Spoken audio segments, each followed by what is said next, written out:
Hi everyone, आप लोग का स्वागत है अपने यूट्यूब चैनल सागर स्टडी मटेरियल में। तो आज हम आप लोग के लिए एक नए क्वेश्चन के साथ आ गए हैं जो कि सेमेस्टर 4 वाले स्टूडेंट का यहाँ पे होने वाला है। अगर आप लोग ऑनर्स की बात करेंगे तो ऑनर्स आप लोग का यहाँ पे तो हिस्ट्री ऑनर्स मेजर पेपर आप लोग का जो 6 है, एमजे जो 6 है मेजर पेपर हिस्ट्री का आज हम कराने वाले हैं। इससे भी पहले हम कई सारे क्वेश्चन मेजर पेपर जो 6 है उसका हम करा दिए हैं और यहाँ सेशन अगर आप लोग देखेंगे तो सेशन 2023 से आप लोग का चल रहा है।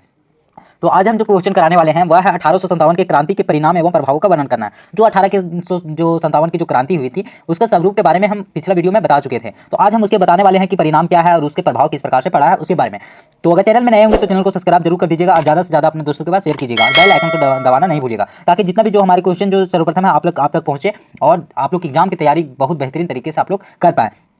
तो अगर इसका जो पीडीएफ है जो मेजर पेपर किसी भी मेजर पेपर का अगर आप पीडीएफ लेना चाहते हैं तो हमारे टेलीग्राम ग्रुप या फिर व्हाट्सएप ग्रुप में आप जाके कमेंट कर सकते हैं। वहाँ पे आप लोग को देखने को मिलेगा और हम आप लोग को प्रोवाइड कर देंगे। ये फ्री है, किसी प्रकार का कोई पेड आप लोग का नहीं करना पड़ेगा।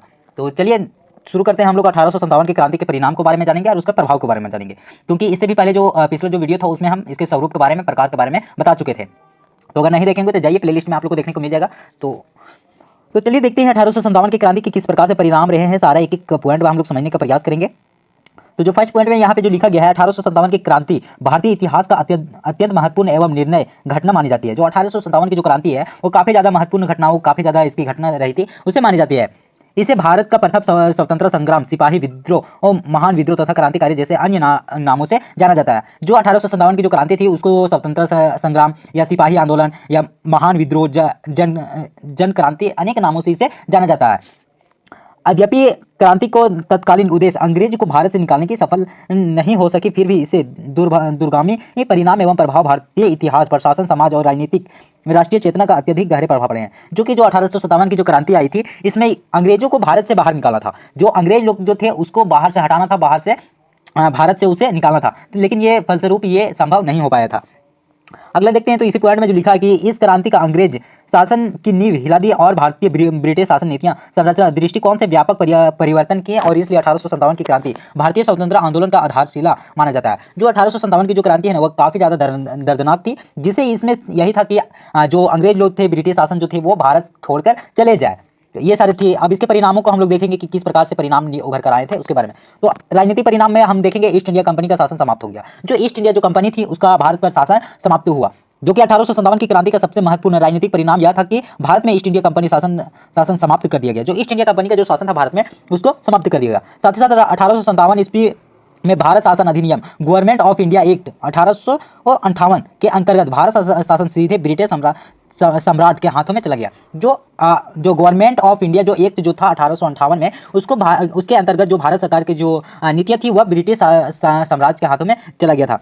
अब कंपनी जो व्यापक उद्देश्य में भारत आई थी वह धीरे धीरे शासन बन गई और अब शासन से पुनः अलग अलग कर दिया गया था। जो ये कंपनी जो भारत आई थी वह अपने मकसद के थ्रू आई थी कि हमारा ये मकसद है, ये चीज़ हम करेंगे इंडिया में। तो ये धीरे धीरे ये शासन को भी नष्ट कर दिया गया और धीरे धीरे इसका अलग ही करने का प्रयास किया गया।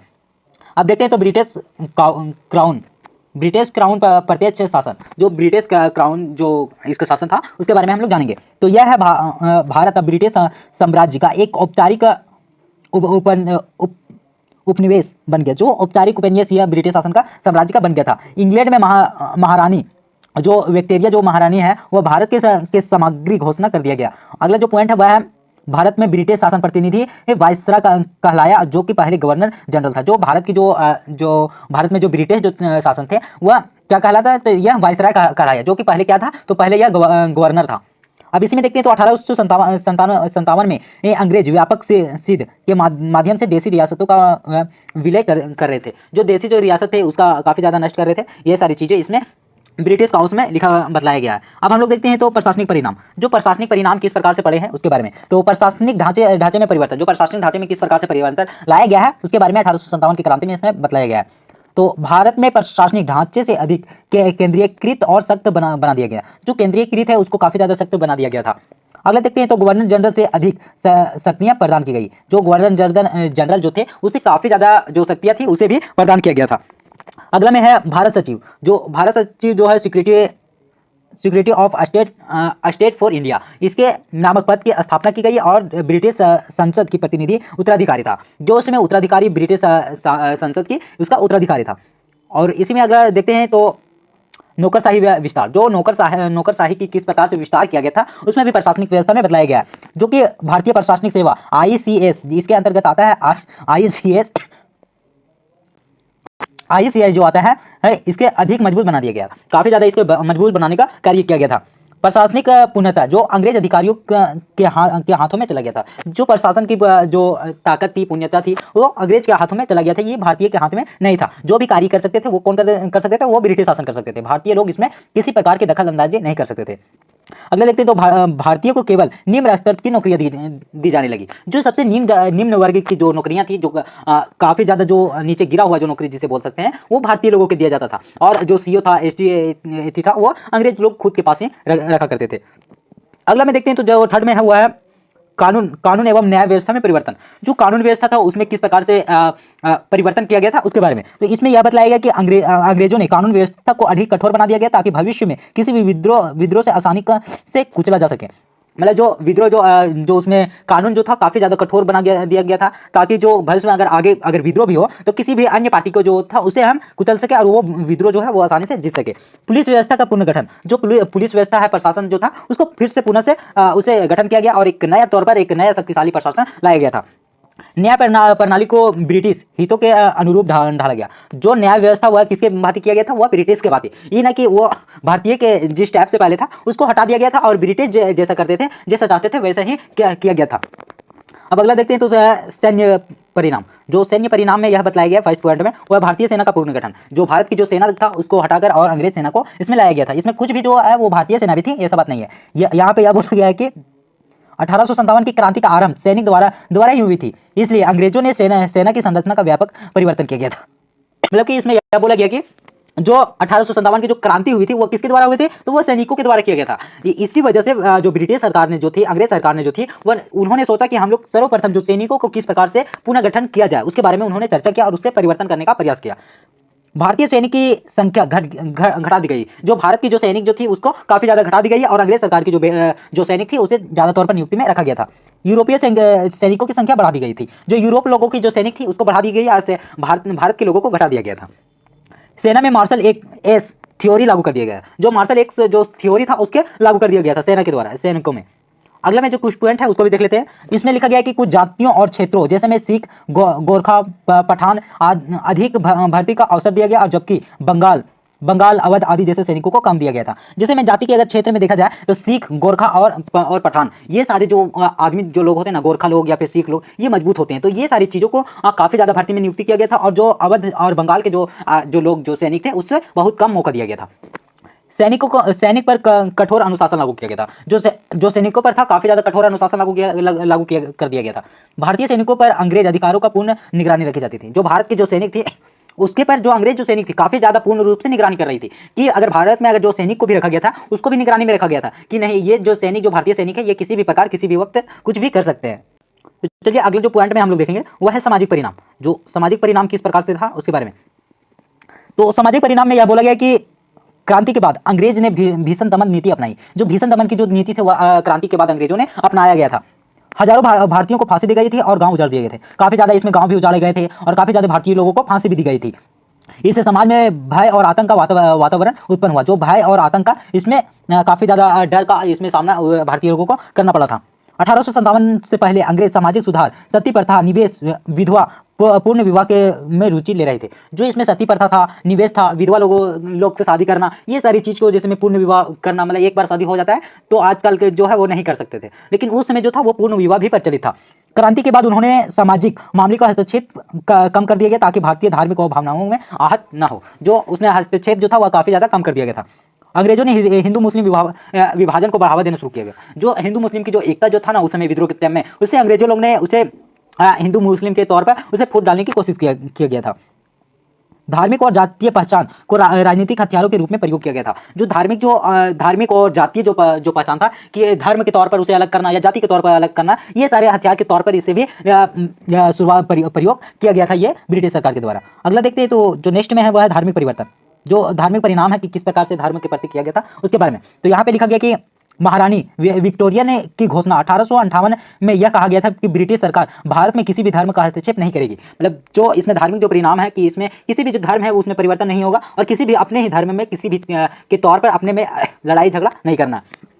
मिशनरियां की गतिविधियों के औपचारिक रूप से नियंत्रण को की बात कही गई। जो वहाँ की जो नीतियाँ थी औपचारिक रूप से उससे नियंत्रण कैसे किया जाए उसके बारे में। यद्यपि जो ये सारे जो दो पॉइंट है इसमें यद्यपि अंग्रेज धार्मिक सहिष्णुता की बात करते थे और भारतीय के मन में उसके प्रति अविश्वास बना रहे थे। मतलब जो अंग्रेज लोग जो थे वह धार्मिक के तौर पर बंटवारा करना चाहते थे और जो भारतीय लोग के एक मन में उसका उत्पन्न करा रहे थे कि अपना धर्म को किस प्रकार से रखना चाहिए। अगला में है धर्म के नाम पर भारतीय को बांटने की नीति आगे चलकर और स्पष्ट हुई। जो वह धर्म की जो नीति जो उन्होंने किया करते थे कि धर्म को भारतीय के लोगों को अपने धर्म में किस प्रकार से लड़ाया जाए, किस प्रकार से अलग किया जाए, ये सारी चीजों उन लोग क्या करते थे।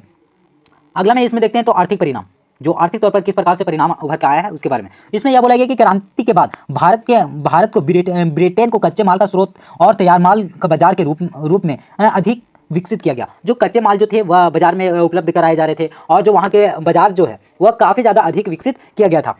भारतीय उद्योगों का हस्तक्षेप को भारी नुकसान हुआ। जो भारत के जो वहाँ के व्यापार थे उसे काफ़ी ज़्यादा नुकसान हुआ। भूमि कर और अन्य करों को अधिक कठोर बना दिया गया था। जो 1857 की क्रांति के बाद जो है वह भूमि कर पर काफ़ी ज़्यादा कठोर लगाया गया था कि नहीं जो कर क्या है कर जो था उसे टैक्स को बढ़ा दिया गया था।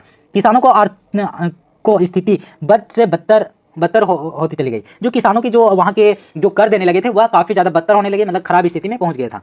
रेलवे, डाक और तार व्यवस्था का विस्तार हुआ। जो रेलवे था उसका विस्तार किया गया, डाक व्यवस्था का विस्तार किया ताकि सामान जो है वो एक स्थान से दूसरे स्थान तक पहुंचाया जा सके। अब देखते हैं तो राष्ट्रीय चेतना का प्रभाव। ये जो 6 पॉइंट जो था वह क्या था, वह परिणाम को हम लोग देखने का प्रयास किए थे।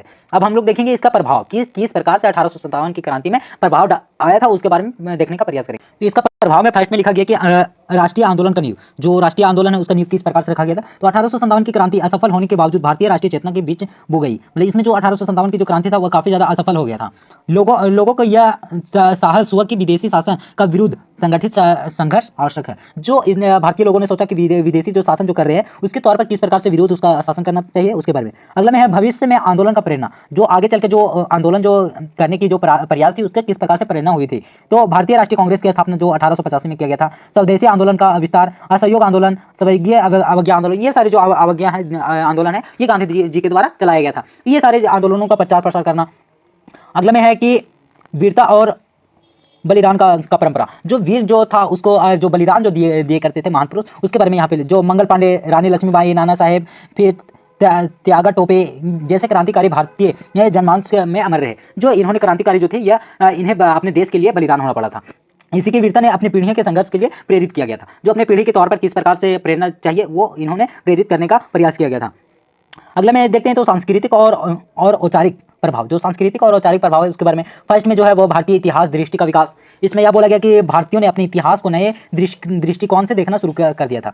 अंग्रेजों ने सभ्यता मूलक मिशन में दावे पर प्रश्न, जो सभ्यता मूलक जो मिशन था उसमें प्रश्न उठाना शुरू कर दिया गया था अंग्रेजों के खिलाफ। दूसरा में है वह साहित्य और लोक कथाओं में प्रभाव। जो साहित्य और लोक कथा जो था उसमें किस प्रकार से था उसके बारे में। तो 1857 की क्रांति पर आधारित कविताओं, लोकगीत, कहानियां और नाटक रचे गए थे। जो चलिए इसके निष्कर्ष के बारे में थोड़ा सा देख लेते हैं कि इसके निष्कर्ष में किस प्रकार से बोला गया है। जो कि अगर आप लोग एग्जाम में अगर दे रहे हैं तो निष्कर्ष को लिखना अति आवश्यक है, क्योंकि जितना भी हम जो बताएं पॉइंट उसका सार में जो सार होता है ना वो पूरा निष्कर्ष में ही लिखा रहता है, थोड़ा सा ही पॉइंट में। इसमें यह बोला गया कि 1857 की क्रांति भले ही तत्कालीन रूप से असफल रही है, परंतु परंपरा, परिणाम और प्रभाव अत्यंत व्यापक रहे, व्यापक, गहरे और दूरगामी थे। इस क्रांति ने अंग्रेजी शासन का वास्तविकता और उजागर किया और भारतीय स्वतंत्रता की चेतना जागृत और भविष्य का संगठित राष्ट्रीय आंदोलन का मार्ग प्रशस्त किया गया था। मतलब इसमें यह बोला गया कि 1857 की क्रांति जो था वह भले ही असफल रहा था, बल्कि जो वहाँ की जो उसके परिणाम थे, प्रभाव थे, काफी ज्यादा व्यापक रहा था। इसी के बदौलत जो आगे चल के जितने भी आंदोलन हुए थे तो वो सारी चीजों में सफल प्रदान हुआ था। यह कहना अतिक योगित नहीं होगी कि 1857 की क्रांति ना हुई होती तो भारत में स्वतंत्रता संग्राम इतना सशक्त और संगठित रूप से न ले पाता। अतः 1857 की क्रांति भविष्य इतिहास का एक योगात्मक घटना के रूप में स्मरणीय रहेगी। जो इसमें बोला गया है कि अगर 1857 की अगर क्रांति नहीं होती तो शायद आज हम लोग को स्वतंत्र रूप से नहीं रह पाते, क्योंकि जो सैनिकों के द्वारा जो 1857 की क्रांति का जो शुरुआत किया गया था उसी के बदौलत आगे चलकर जो जितने भी आंदोलन हुआ करते थे वो काफ़ी ज़्यादा सफलपूर्वक रहे और हमारे जो ब्रिटिश लोगों से आज हमें छुटकारा मिला था। तो यही था जो 1857 की क्रांति का प्रभाव और इसका परिणाम के बारे में देखने का प्रयास किए थे। तो अगर चैनल में नए होंगे तो चैनल को सब्सक्राइब जरूर कर दीजिएगा, ताकि हम और इसी प्रकार से क्वेश्चन को समझाने का प्रयास करेंगे और सारा एक करके मेजर जो जितना भी मेजर पेपर है सारा काम पढ़ाने का प्रयास करेंगे। और आप लोग कमेंट जरूर कीजिएगा कि आप लोग का मेनर पेपर कौन सा है। तो चलिए मिलते हैं नेक्स्ट वीडियो में, तब तक के लिए बाय, जय Hind, all the best, thank you so much.